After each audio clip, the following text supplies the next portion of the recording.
Apa yang kau lakukan berdiri dan mengintip ke sini? Geram Akram di mana hatinya sedang tidak stabil, dia belum bisa menganalisa kesedihan Edelweiss, dan itu tengah mengusiknya. Maafkan aku bos, tadi aku memanggil bos tapi bos tidak dengar, ini adalah informasi para pemegang saham di perusahaan Stone yang masih menolak menjual sahamnya pada bos.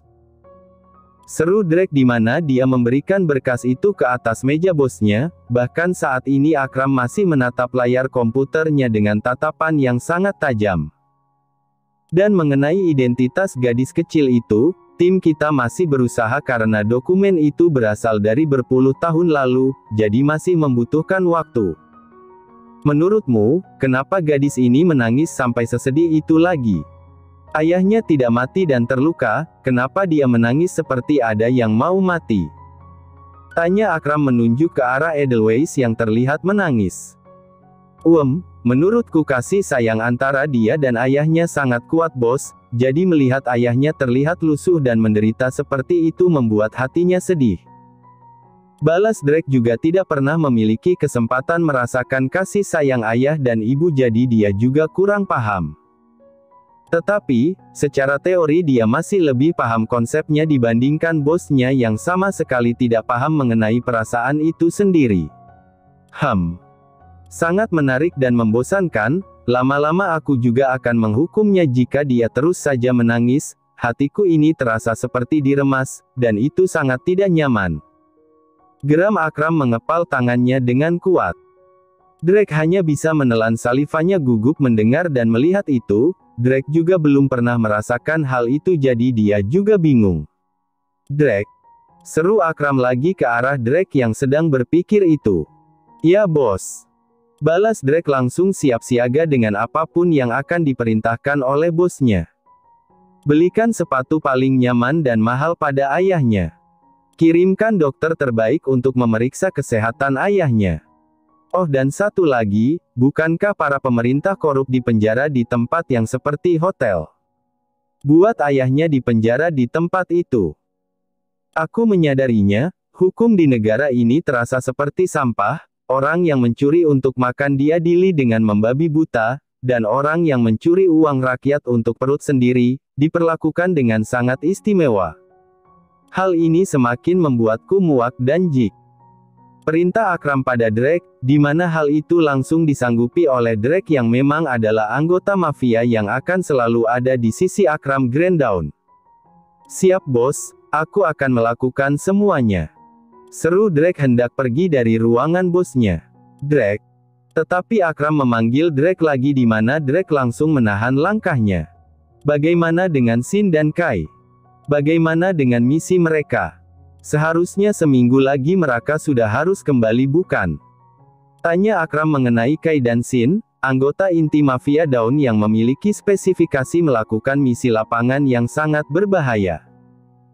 Saat ini, Kai dan Shin tengah berada di luar negeri, tepatnya di sebuah pulau terpencil untuk meringkus perdagangan anak secara ilegal di sana. Hal itu ternyata cukup pelik di mana pemerintah korup di negara itu ikut andil dan bekerja sama dengan para mafia di negara ini. Hal itu membuat misi Kai dan Shin harus dilakukan secara berbulan-bulan agar tidak ada kesalahan yang dilakukan. Mereka baik-baik saja bos, mereka sudah mengirim bos pesan rahasia, tapi katanya bos tidak membukanya. Seru Drake menyampaikan keluh kesah Shin, di mana Shin adalah anggota paling muda, berusia 28 tahun, Shin komplain karena bos mereka seperti menelantarkan mereka. Sedangkan Kai satu umuran dengan Akram juga Drake, lebih banyak diam dan tidur jika tidak melakukan misi. Oh ya, nanti aku akan buka. Pergilah, aku akan mengurus beberapa berkas ini dulu. Seru Akram ke arah Drake yang saat ini barulah bisa pergi dari ruangan bosnya. Di posisi Edelweiss tengah menuju rumah sakit, walau dia menangis dengan sesenggukan, dia tetap berpura-pura kuat, karena sebentar lagi akan bertemu dengan ibunya yang masih saja belum sadar. Saat Edelweiss sampai di rumah sakit, di sana ada layar besar yang biasanya menunjukkan tentang informasi rumah sakit, akan tetapi kali ini layar itu menunjukkan berita terkini mengenai mantan bos Edelweiss yang tiba-tiba saja terluka parah dan seluruh kejahatannya terbongkar. Mata Edelweiss melebar, jantungnya berdegup sangat kencang, keadilan baginya telah lunas, lelaki yang baginya seperti monster itu memperjuangkan keadilan untuknya. Edelweiss berdiri cukup lama, dia tersenyum terharu saat menyadari tidak ada satupun yang menyebut namanya. Bahkan kau melindungi namaku, ini sangat aneh tapi yang bisa aku lakukan hanyalah menangis. Kenapa kau seolah tidak hanya ingin mengikat tubuhku tetapi juga hatiku? Kau monster kesepian yang berbahaya. Bisik Edelweiss mengusap buah air matanya. Saat Edelweiss tengah menangis dan terharu karena lelaki bejat itu telah mendapat hukuman yang setimpal, tiba-tiba saja Edelweiss mendapatkan panggilan telepon. Tring, tring, tring. Suaranya cukup nyaring membuat Edelweiss terperanjat kaget dan membuat rasa harunya hilang dalam sekejap. Astaga! Jantungku hampir copot. Geram Edelweiss saat melihat Akramlah yang menghubunginya. Edelweiss mengernyitkan dahinya dan menyipitkan matanya melihat layar ponselnya. Loh, bukan katanya dia sibuk dan tidak bisa diganggu. Apa-apaan lelaki ini? Gerutu Edelweiss masih menatap layar ponselnya, dan tanpa sadar malah melewatkan panggilan dari Akram. Astaga! Habislah aku melewatkan panggilannya. Seru Edelweiss panik, saat panggilan kedua akhirnya datang lagi, segera Edelweiss mengangkat panggilan itu. Berani sekali kau tidak mengangkat teleponku. Kau mau mati ya? Seru Akram membuat Edelweiss terkejut dan menjauhkan telepon dari telinganya agar telinganya tidak sakit. Glek. Edelweiss menelan salivanya gugup dan dia langsung menundukkan kepalanya. Maafkan aku tuan, tadi aku kebingungan dan lupa memencet tombol hijaunya. Jangan hukum aku tuan, aku masih sakit. Seru Edelweiss pelan, mungkin Edelweiss tidak sadar jika dia tengah memanfaatkan sakitnya untuk menahan amarah Akram Granddawn. Dan ternyata itu memang berhasil. Sial, menyebalkan. Saat pulang dari rumah sakit, tunggu aku. Kita pulang bersama, ada tempat yang ingin aku tunjukkan padamu. Dan satu lagi, jika kau masih berani menangis seperti ada yang mau mati, aku akan menghabisimu, apa kau mengerti mainan kecil? Seru Akram saat ini berdiri dan berkacak pinggang. Iya tuan, aku mengerti. Balas Edelweiss tidak mau memperpanjang masalah ini, dia hanya menurut dan menganggukkan kepalanya saja. Walau Edelweiss heran, mengapa Akram tahu dia menangis. Aku juga sudah merindukan Jasmine dan Valet, aku ingin bermain-main dengan mereka nanti. Kalau begitu sudah dulu, aku banyak pekerjaan. Seru Akram ke arah Edelweiss, di mana saat ini wajah Akram sudah bersemu merah, membayangkan bagaimana dia akan berbuat nakal nanti pada gadis itu. Sedangkan Edelweiss belum loading. Jasmine dan Valet. Siapa itu? Kenapa bermain-main? Gerutu Edelweiss pelan hendak melanjutkan langkahnya, namun dia segera sadar saat lalu di mana Akram menamai kedua buah dadanya. Jasmine dan Valet. Seru Edelweiss melihat ke arah buah dadanya, dan dia ingin sekali berteriak dan berkata kasar sekarang juga. Aku baru ingat jika kalian berdua sudah ada nama, menyebalkan. Gerutu Edelweiss di mana dia sudah tidak sedih sepenuhnya, dia benar-benar kesal sekarang akibat ulah Akram. Di suatu tempat, gadis ini benar-benar adalah kelemahan lelaki berkuasa ini, tidak kusangka kita mendapatkan jackpot. Seru anak buah lelaki bertubuh gemuk yang memiliki kasino, yang saat lalu di mana adiknya dan seluruh perkumpulan adiknya dihabisi oleh Akram Granddawn. Mereka susah meneliti cukup lama, dan mereka yakin jika Edelweiss adalah kelemahan Akram Granddawn. Bagus, dalam waktu seminggu akan ada pesta lelang, aku yakin Akram Granddawn pasti datang karena pesta lelang ini akan sangat penting untuknya. Saat itu kita harus bertindak, jika dia membawa gadis itu sangat bagus, tetapi jika tidak maka kita akan menculiknya. Kita harus mengatur dua rencana sekaligus. Hahaha, siapa sangka, lelaki yang dijuluki monster karena tidak memiliki perasaan ini seperti anak cengeng ketika bersama gadis ini, siapa sangka kita menemukan kelemahannya. Seru lelaki berbadan gemuk itu tertawa sembari mengembuskan asap rokok yang tebal. Dia sangat khas dengan beberapa cincin besar di tangannya, dan kalung emas besar di lehernya.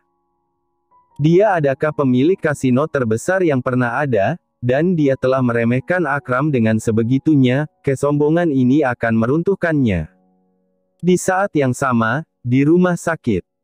Ibu, aku sangat berharap Elbu sembuh, jika Elbu sembuh aku merasa hidupku benar-benar akan bahagia. Bukankah akan sangat menyenangkan, saat ibu sembuh, ayah keluar dari penjara, kita bertiga bisa memulai dari nol, hidup bahagia. Kita akan pindah ke kota lain, di mana Enserada yang mengenali kita. Jadi, aku harap ibu mendengarku dan Elbu sembuh, aku menyayangimu Bu. Edelweiss menggenggam tangan ibunya.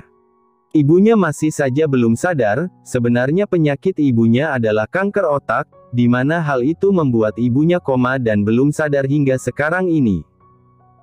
Edelweiss benar-benar tidak menceritakan mengenai apa yang ia alami, Edelweiss tidak akan pernah menceritakannya karena hal itu akan membuat hati ayah dan ibunya hancur.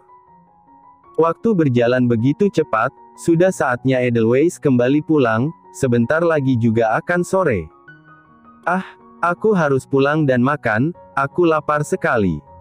Seru Edelweiss memeluk ibunya dan akan segera kembali pulang. Aku pulang dulu ya Bu, besok aku akan kembali lagi. Aku mencintaimu Bu, seru Edelweiss menatap ibunya yang berwajah pucat selama beberapa saat. Hatinya tetap saja sakit, saya tidak bisa melihat ibunya yang dahulunya selalu tersenyum dan menjanya ibu yang sangat hebat sakit dan lemah seperti ini. Aku tidak mau menangis lagi, nanti aku dihukum jika menangis, entah kenapa lelaki itu tahu semua yang terjadi bahkan hal kecil. Dia pasti memata-mataiku, tapi aku sudah tidak peduli lagi. Gerutu Edelweiss menahan air matanya dan menggerutu pergi dari ruangan rawat ibunya. Setelah beberapa saat berjalan, Edelweiss sampai di lobi rumah sakit, di mana ternyata di sana sudah ada mobil hitam yang sangat dia kenali telah menunggunya. Tidak mungkin kan dia datang ke sini, untuk apa dia datang menjemputku, dia kan sibuk. Pasti ini Tuan Drake atau anak buahnya yang lain. Gerutu Edelweiss kemudian dia membuka pintu mobil dan terkejut saat melihat Akramlah yang ada di sana. Edelweiss terdiam sejenak, menatap Akram dan tak mengatakan apapun. Apa yang kau lakukan berdiri di situ? Kau mau semua orang tahu aku ada di sini dan membuat keributan. Begitu. Seru Akram dengan suara yang menekan dan membuat Edelweiss tersadar dan langsung masuk ke dalam mobil. Tech, dasar pemarah, memangnya aku tidak bisa terkejut apa? Gerutu Edelweiss pelan dan duduk di sisi Akram. Dia langsung menatap ke arah jalanan di mana saat ia masuk, mobil segera melaju meninggalkan rumah sakit. Akram berpangku tangan, matanya yang tajam itu selalu saja menatap ke arah Edelweiss. Sekarang dia memperhatikan betapa pakaian Edelweiss sangat panjang dan besar, membuatnya terlihat seperti mengenakan pakaian yang besar. Bagaimana dengan tangan dan kakimu? Apakah masih sakit? Tanya Akram mengenai tangan dan kaki Edelweiss yang saat lalu memerah itu. Sudah tidak terlalu sakit. Jawab Edelweiss di mana ucapannya langsung terhenti. Tunggu. Tunggu, jika aku mengatakan kaki dan tanganku sudah saya tidak terlalu sakit, maka dia akan menghabisiku malam ini, dia akan melakukan itu kan jika aku tidak sakit lagi. Tidak boleh. Sakit ini adalah satu-satunya senjataku untuk tidak melakukan itu, jadi untuk kali ini saja aku akan berbohong. Benak Edelweiss dalam hatinya, dia akan tetap berpura-pura jika tangan dan kakinya masih sakit, agar dia memiliki alasan untuk tidak melakukan hal itu dengan Akram. Maksudku, masih sakit Tuan, kaki dan tanganku masih terasa sakit. Seru Edelweiss mengganti jawabannya dengan cepat. Hal itu membuat Akram menajamkan matanya, lalu dia menarik tangan Edelweiss dan menarik lengan bajunya ke atas untuk melihat pergelangan tangannya. Apakah sangat sakit? Haruskah kita melakukan pemeriksaan menyeluruh? Apakah Amora tidak mengobatimu dengan benar? Haruskah aku menegurnya? Seharusnya sakitnya sudah ada berkah dan sembuh. Balas Akram tentu saja membuat Edelweiss langsung kelabakan. Dia tidak mau Amora sampai terkena amukan Akram karena kebohongannya. Tidak tuan, tidak perlu melakukan itu, sebentar lagi juga akan segera sembuh, jadi jangan terlalu khawatir. Balas Edelweiss dengan wajah yang sangat khawatir. Matanya membulat dan dia menatap ke arah Akram seolah mengatakan padanya untuk jangan melakukan apapun. Mata Akram menatap sangat tajam di mana saat itu, nafas Edelweiss sudah semakin berat, dia tersenyum kaku dengan mata bulatnya yang berkedip-kedip ke arah Akram. Jika kau berbohong, kau tahu kan apa akibatnya? Bisik Akram membisik dekat sekali di telinga Edelweiss, hal itu membuat Edelweiss semakin gugup. Dia menelan salivanya dengan kuat dan dia segera menganggukkan kepalanya. Aku tahu tuan, balas Edelweiss gugup sekali, dia hanya bisa mengangguk saja sekarang, di mana Akram mengintimidasinya. Apa-apaan itu, apa yang dibisikkan oleh bos? Kenapa juga aku jadi penasaran seperti ini? Gadis itu kelihatannya jadi sangat gugup, sedangkan bos senyum-senyum seperti itu. Mungkin jika anggota lain melihat bos sekarang, mereka akan syok dan merasa bos berubah menjadi orang lain.